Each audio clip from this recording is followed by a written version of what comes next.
Hello dear students, welcome to the chapter air. और इस chapter में हम लोग पढ़ने वाले हैं composition of the atmosphere. Atmosphere का जो कंपोजिशन है और structure of atmosphere, weather and climate, ये तीनों चीज़ों को डिस्कस कराएंगे। तो सबसे पहले बात करते हैं हम लोग एटमॉस्फेयर की।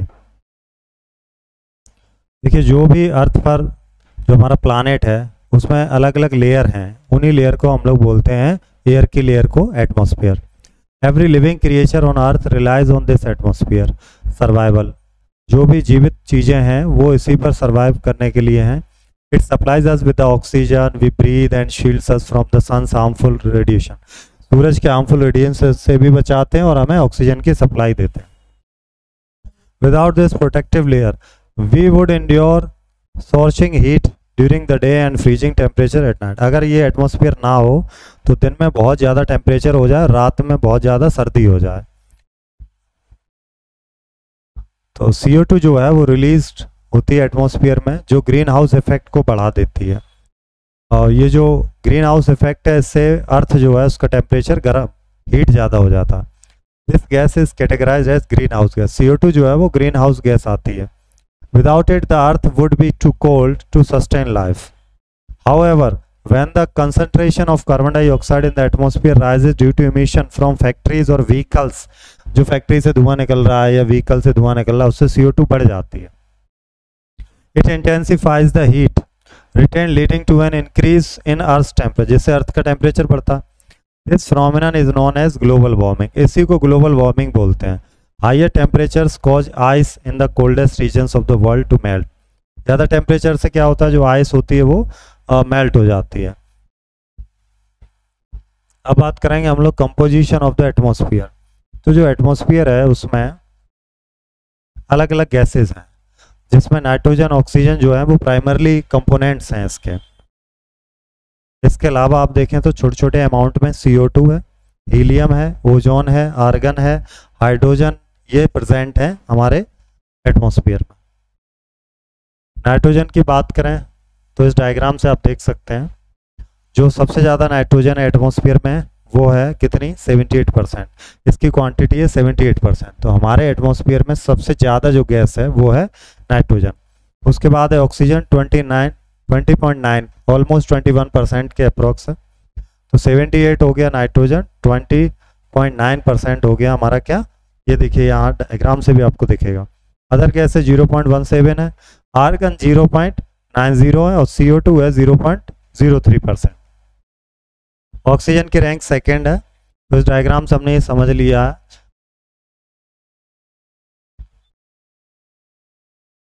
अब बात करते हैं स्ट्रक्चर ऑफ एटमॉस्फेयर। एटमॉस्फेयर का स्ट्रक्चर कैसा है। देखिए, इसमें 5 लेयर्स हैं हमारे एटमॉस्फेयर में। पहली है ट्रोपोस्फेयर, उसके ऊपर है स्ट्रेटोस्फेयर, उसके ऊपर है मेसोस्फेयर, फिर थर्मोस्फेयर और एक्सोस्फेयर। सबसे पहले ट्रोपोस्फेयर की बात करते हैं। ये 13 किलोमीटर ऊपर तक है ऑन एन एवरेज। अगर देखें हम लोग, इसमें एयर होती है जो हम लोग ब्रीथ करते हैं, वो सबसे जो नीचे की लेयर है वो हमारी ट्रोपोस्फेयर है। जो मौसम वगैरह बदलते हैं, बारिश होती है, आंधी तूफान आते हैं, वो उसी में आते हैं, इसे कहते हैं ट्रोपोस्फेयर। इसके ऊपर है स्ट्रेटोस्फेयर, ये ट्रोपोस्फेयर के ऊपर है और ये अप टू 5 किलोमीटर्स तक ये एक्सपेंड कर सकती है। इसमें बादल नहीं होते हैं और ना ही कोई वेदर डिस्टर्बेंस होता है। ये एयरक्राफ्ट फ्लाइट के लिए बहुत ही आइडियल लेयर है। Notably it includes an ozone layer, जिसमें ओजोन लेयर भी रहती है जो कि क्या करती है, शील्ड कर रही है अर्थ को। अगली है मेसोस्फेयर।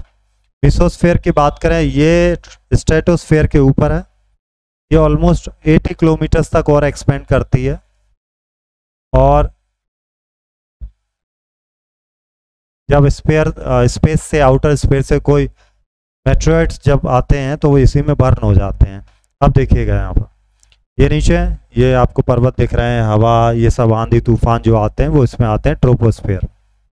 उसके ऊपर है स्ट्रेटोस्फेयर, ये बिल्कुल बढ़िया वेदर रहता है, एरोप्लेन वगैरह आराम से यहाँ पर जो है। और मेसोस्फेयर है, इसमें कोई भी अगर मेट्रोइड आता है तो वो यहाँ बर्न हो जाता है। इसके ऊपर आता है थर्मोस्फेयर और सबसे लास्ट में है एक्सोस्फेयर, राइट। तो ये सैटेलाइट्स वगैरह भी आपको दिखेंगे 800 to 3000 किलोमीटर तक ऊपर तक। अब आते हैं थर्मोस्फेयर। थर्मोस्फेयर जो है ये 80 से 400 किलोमीटर तक है। इसमें रेडियो ट्रांसमिशन के लिए बहुत ही अच्छा है ये। It reflects radio waves back to the earth, ये रेडियो वेव्स को रिफ्लेक्ट करता है अर्थ तक पहुंचाने के लिए। तो कम्युनिकेशन के पर्पज से, सैटेलाइट के पर्पज से कौन सा अच्छा लेयर? थर्मोस्फेयर। नेक्स्ट आते हैं एक्सोस्फेयर, ये आउटर मोस्ट सबसे बाहर की लेयर है, और इसके बाद तो जो है आप आउटर स्पेस में चले जाएंगे। Light gases like helium, hydrogen gradually escape into space from this layer. इसी से जो हाइड्रोजन, हीलियम है, जो लाइट गैसेस हैं, वो बाहर चली जाती हैं आउटर स्पेस में। अब बात करते हैं वेदर और क्लाइमेट की। वेदर का मतलब है जो आवर टू आवर, जो डे टू डे कंडीशंस के अकॉर्डिंग एटमॉस्फेयर में रहता है, उसको हम लोग वेदर बोलते हैं। हॉट और humid weather can affect moods, while pleasant breezy weather can lift spirits and inspire out things। तो अगर गर्म है टेम्परेचर बहुत, तो उससे मूड भी चेंज हो सकता है, और अगर प्लीजेंट है, ब्रीजी वेदर है, तो आदमी जो है स्पिरिटेड रहता है। However, the long term average weather condition of the place defines its climate। अगर एक जैसा वेदर बना हुआ लंबे समय तक, वही उस प्लेस का क्लाइमेट कहलाता है। तो अर्थ जो रिसीव करती है एनर्जी, वो ओनली 1 in 2 अरब्स, है ना, 20 करोड़ के 200 करोड़ पार्ट्स है एनर्जी किसकी? सन की। तो अगर ये इसकी हाफ भी ले ले तो अर्थ का क्या हाल हो जाए। अब बात करते हैं हम लोग टेम्परेचर की। टेम्परेचर जो हम लोग डेली फील करते हैं, ये वार्मथ या कोल्डनेस जो भी हम लोग फील करते हैं एयर में, तो ये वेरी करता रहता है। रात में अलग हो जाता है, दिन में अलग हो जाता है, सीजन टू सीजन भी वेरी करता है। समर जनरली हॉटर होते हैं, विंटर्स जो हैं वो इंसोलेशन में ले जाते हैं, सोलर एनर्जी एब्जॉर्ब कर लेती है अर्थ, सिग्निफिकेंटली इन्फ्लुएंसेस टेम्परेचर डिस्ट्रीब्यूशन। जिससे टेम्परेचर डिस्ट्रीब्यूशन हो जाता है तो वो इंक्रीज करता है, significantly increase. And insolation decreases from the equator towards, और इक्वेटर की तरफ जैसे जैसे आप बढ़ेंगे तो क्या होगा? इंसोलेशन जो है वो डिक्रीज होगा पोल की तरफ जाने पर, इक्वेटर से पोल की तरफ। Temperatures follow suit. This explanation why polar regions are covered in snow. इसी वजह से ये एक्सप्लेन हो रहा है कि पोलर रीजन जो है बर्फ से ढके रहते हैं। यह एक डायग्राम, अभी आप और बेटर समझ जाएंगे इस चीज़ को। Elevated temperatures in urban areas compare to villages result from heat observed by building materials during the day and release at night. Additionally tall buildings trap warm air, जो ऊंची बिल्डिंगें हैं वो वार्म एयर को ट्रैप करती हैं। Further raising city temperature, जिससे city का टेम्परेचर और बढ़ता है। डिग्री सेल्सियस एक स्टैंडर्ड यूनिट है जो मेजर करते हैं हम लोग टेम्परेचर को। सेल्सियस स्केल की अगर बात करें तो 0 डिग्री पर जो है वाटर फ्रीज हो जाता है, और 100 डिग्री पर वो बॉयल होता है। सेल्सियस का जो स्केल है वो बनाया था एंड्रीज सेल्सियस ने। अब हम लोग बात करेंगे एयर प्रेशर की, ठीक है। एयर प्रेशर, एयर अबव अस एक्सर्ट कंसिडरेबल प्रेशर। एयर जो है हमारे ऊपर प्रेशर देती है। एयर प्रेशर का मतलब क्या हुआ कि जो वेट है एयर का, प्रेसिंग ऑन अर्थ सरफेस, अर्थ के किसी पर्टिकुलर सरफेस पे जो वेट लग रहा है उसी को एयर प्रेशर हम बोलते हैं। ये डिक्रीज होता है rapidly as we extend through the atmosphere being highest at sea level. Sea level पे ये ज़्यादा होता है। Horizontal air pressure distribution is influenced by local air temperature. Local air temperature से ये जो है वो डिस्ट्रीब्यूट होता है। Warm air rises creating low pressure, जो गर्म हवाएं हैं वो लो प्रेशर क्रिएट करती हैं। Areas associated with the cloudy and wet weather, जो जहाँ बादल हैं मौसम में या फिर वेट वेदर हैं वहाँ पर। Conversely cold dense air sinks forming high pressure, और ठंडी हवाएं जो हाई प्रेशर को। Areas associated with clear sunny skies, wind results from air moving, क्योंकि जो गर्म हवा है वो ऊपर को उठती हैं, ठंडी हवा नीचे को आती हैं। From high to low pressure areas observable in everyday phenomena such as blowing leaves और स्टॉर्मी कंडीशन, जैसे पत्तियां उड़ रही हैं या फिर आंधी आ रही है। There is no air and hence no air pressure on the moon. Moon पर कोई एयर नहीं है, इसलिए कोई एयर प्रेशर नहीं है मून पर। अब बात करेंगे हम लोग किसकी? विंड की। इस डायग्राम को आप देखिएगा यहाँ, जो अभी हम लोग बात कर रहे थे ना थोड़ी देर पहले, इक्वेटर, अर्थ के बीचों बीच से जो लाइन गई है इसको बोलते हैं इक्वेटर लाइन। सबसे ज़्यादा हीट इसी एरिया में रहती है, इस वाले पार्ट में सबसे ज़्यादा हीट यानी कि सबसे ज़्यादा टेम्परेचर होता है, राइट। अब ये जो ट्रॉपिकल एरिया है इसे सब ट्रॉपिकल प्रेशर यहाँ पर होता है। हॉर्स लैटिट्यूड इसे बोलते हैं, अश्व अक्षांश हिंदी में कहें तो हम लोग। और ये है प्रिवेलिंग वेस्ट लाइन, ये सब पोलर हो गया, ये पोलर हो गया, और ये तो लास्ट में पोलर है ही, यहाँ पर ये पोलर है, ये सब पोलर, पोलर से पहले का सब पोलर है। ये साउदर्न, यहाँ पर प्रिवेलिंग वेस्टर्लाइज है, और यहाँ पर जो है प्रिवेलिंग वेस्टर्लाइज, दोनों साइड है। ये नॉर्थ की तरफ का है और ये साउथ की तरफ का, दोनों ही हैंड पर आपको सेम दिखेगा एटमॉस्फेयर या टेम्परेचर। ये एयर का प्रेशर है, यहाँ पर एयर आती है नीचे की तरफ, नीचे के डायरेक्शन में एयर आती है यहाँ, यानी कि एयर जो है वो इक्वेटर की तरफ भागती हैं। इसके बाद एयर फिर ऊपर की तरफ आएंगी, पोलर की साइड जाएंगे, और पोलर से एयर जो है वो हाई प्रेशर की वजह से नीचे आएंगे, क्योंकि यहाँ पर ठंडी हवा होगी, टेम्परेचर ठंडा है तो एयर नीचे आएंगे। यहाँ पर टेम्परेचर जो है वो गर्म हो रहा है, तो ये जो यहाँ की है हवा वो ऊपर को जा रही है, और ये हवा इधर को भाग रही है इक्वेटर की तरफ। तो बोथ साइड आप देखेंगे सेम है। यहाँ इन्होंने एल्टीट्यूड भी दिए हैं, 60 degree north, 35 degree north, 30 degree, 23.5। ये ट्रॉपिक ऑफ कैंसर है, ये वाली लाइन ट्रॉपिक ऑफ कैंसर। तो ट्रॉपिक ऑफ कैंसर हो गया यहाँ, और ये वाली जो लाइन है यहाँ पर 23.5 ट्रॉपिक ऑफ कैप्रिकॉर्न, ये दोनों के बीच में बहुत ज़्यादा टेम्परेचर होता है। Wind is the movement of air from areas of high pressure to areas of low pressure. Wind क्या है? एक मूवमेंट है हवा का, जो हाई प्रेशर से लो प्रेशर की ओर हवा बहती है, उसी को हम लोग बोलते हैं wind. You can observe wind in action as it blows dry leaves. अब एक्शन में भी देख सकते हैं, जैसे पत्तियां हैं या पेड़ उखड़ जा रहे हैं तो तूफान आ जा रहा है, ये सब हवा का बहना ही है। विंड्स जो है वो 3 कैटेगरीज में डिवाइड करी गई। पहला परमानेंट विंड्स, ये ट्रेड विंड्स हैं, इन्हें व्यापारिक पवनें भी कहते हैं। Westerlies and easterlies which blow consistently throughout दे रही, ये साल भर बहती रहती हैं। जैसे यहाँ देखिएगा वेस्टरलाइज, ये यहाँ पर है व्यापारिक पवनें, वेस्टरलाइज यहाँ बोलते हैं, ये भी वेस्टरलाइज। अब दूसरा सीजनल विंड्स, यानी कि मौसमी पवन है। These winds change direction with the season, season के अकॉर्डिंग जो है वो डायरेक्शन बदलते हैं। अगला local winds, these winds occur during particular times of the day और ईयर, किसी दिन में या साल में पर्टिकुलर एरिया में ही ये होती हैं। ये ठंडी भी हो सकती हैं, गर्म भी हो सकती हैं, ये डिपेंड करेगा। Local winds. Cyclone, the wrath of nature, ये तबाही जो मचाते हैं। Odisha situated on the eastern coast of India, frequently battered by cyclones originated from the bay of Bengal. Bay of Bengal से जो साइक्लोन आता है उसका सामना करता है उड़ीसा।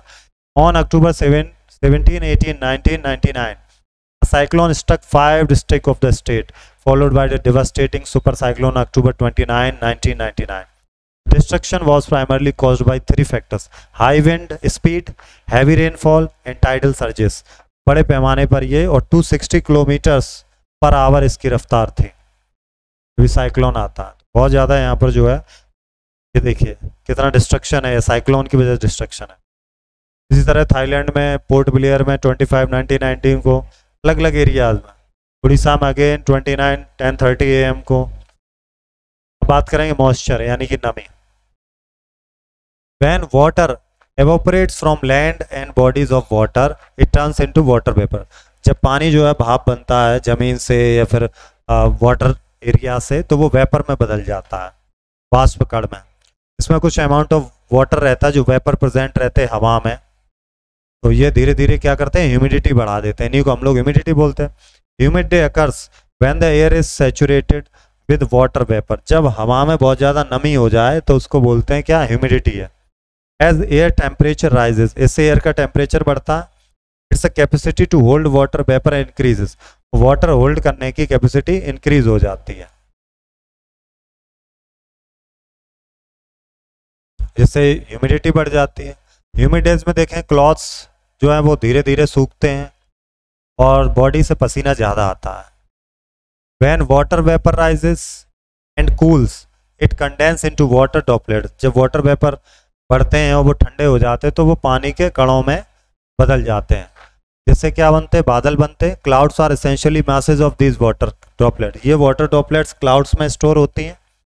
जब ये ड्रॉपलेट्स बहुत हैवी हो जाती हैं तो नीचे गिरने लगते हैं। They fall the ground as precipitation. इस प्रोसेस को बोलते हैं प्रेसिपिटेशन।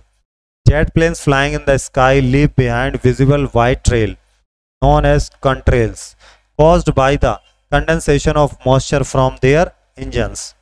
उनके इंजन से जो हीट निकल रही है उससे कंडेंसेशन की प्रोसेस हो रही है, इससे एक लाइन सी बनती चली जाती है, एक पूंछ सी बनती चली जाती है, जैसे रॉकेट जाते तो देखते एक लाइन बन जाती है. These trails are visible for a period when there is little air movement to disperse them. Precipitation that falls on the earth in liquid form is called rain. जो पानी नीचे गिरता है उसको रेन बोलते हैं. Most of the earth's ground water comes from rain water. जो ground water है वो rain water से ही आता है. Plants play a crucial role in conserving water. Deforestation on hillsides can lead to rain water flowing down bare slopes and potentially causing floods in low-lying areas. Snow, sleet and hail are other forms of precipitation. तो जैसे बर्फ गिर रही है या फिर ओले पड़ रहे हैं तो ये भी प्रेसिपिटेशन का ही एक एग्जाम्पल है. प्लांट्स बहुत बड़ा रोल प्ले करते हैं कंजर्व करने में वाटर को. डिफॉरेस्टेशन को रोकना चाहिए हिल साइड पर. अगर डिफॉरेस्टेशन ज़्यादा होगा तो रेन वाटर की वजह से क्या हो जाएगा, स्लोप्स जो हैं वो लैंडस्लाइड्स में कन्वर्ट होंगे. मैकेनिज्म अगर आप देखें तो रेनफॉल का, तो एक है कन्वेंशनल रेनफॉल, एक है orographic rainfall due to mountains and cyclonic rainfall. 3 तरह के रेनफॉल है. तो आप यहाँ देखेंगे cyclonic, cold air warm air. Warm air ऊपर को उठ रही है, कोल्ड एयर नीचे आ रही है, साइक्लोनिक. यहाँ पर देखिए और ग्राफिक रेनफॉल, ये मॉइस्चर एयर जब ऊपर को जाती है तो फिर वो नीचे लौट के बारिश कर देती है. यहाँ पर देखेंगे कन्वेंशनल रेनफॉल, ये पानी गया हीट की वजह से ऊपर को, बादल बने, बादल से बारिश हो गई. अब बात करेंगे वेदर इंस्ट्रूमेंट्स. तो बहुत सारे अलग अलग इंस्ट्रूमेंट है, जैसे थर्मोमीटर है. ये क्या करता है, ये टेम्परेचर को मेजर करता है थर्मोमीटर. विंड वेन क्या, ये डायरेक्शन बताता है विंड का कि हवा किस डायरेक्शन में चल रही है. बैरोमीटर ये एटमॉस्फेरिक प्रेशर को बताता है, जो वायुमंडलीय दाब है उसको बताता है. रेन गॉग क्या, ये मेजर करता है कि कितनी बारिश हुई है. ये देखिएगा, ये थर्मोमीटर टेम्परेचर के लिए. ये विंड वेन है, ये डायरेक्शन बताता है किस डायरेक्शन में हवा है. ये बैरोमीटर है, एयर के प्रेशर को देखता है. और ये रेन गॉज है, कितनी बारिश हुई उसको ये मेजर करने के लिए. अभी एक उन्होंने ऐसे ग्लास रख दिया जिस पर इस तरह के निशान बने, मार्किंग है कि कितने ml कितने सेंटीमीटर बारिश हुई. अब देखते हैं हम लोग क्वेश्चन आंसर्स. देखिएगा ये क्वेश्चन आंसर नोटबुक के हम लोग करेंगे ट्रू फॉल्स वाले. ओके, हार्मफुल सनरेज से हमें कौन सी गैस बचाती, तो वो है ozone. The most important layer of the atmosphere, सबसे इंपॉर्टेंट लेयर कौन सी एटमोस्फियर की, तो ट्रोपोस्फियर, वो तो नीचे की लेयर है. थर्मोस्फियर और एक है मेसोस्फियर. देखें तो हम लोग इसमें अगर बात करें, ट्रोपोस्फियर के ऊपर है स्ट्रेटोस्फियर, स्ट्रेटोस्फियर के ऊपर है आपकी thermosphere. Which of the following layers of the atmosphere is free from clouds, किसमें क्लाउड नहीं है, ट्रोपो के ऊपर जो है उनमें क्लाउड है ही नहीं, तो stratosphere. As we go up the layers of the atmosphere the pressure, जैसे जैसे ऊपर जाते तो प्रेशर क्या होता, प्रेशर इंक्रीज होता है कि डिक्रीज रहता है, pressure increase. When precipitation comes down to the earth is liquid form it is called, जब नीचे प्रेसिपिटेशन होता है तो बारिश होती है ना, तो क्या होगा, तो रेन हो जाएगा.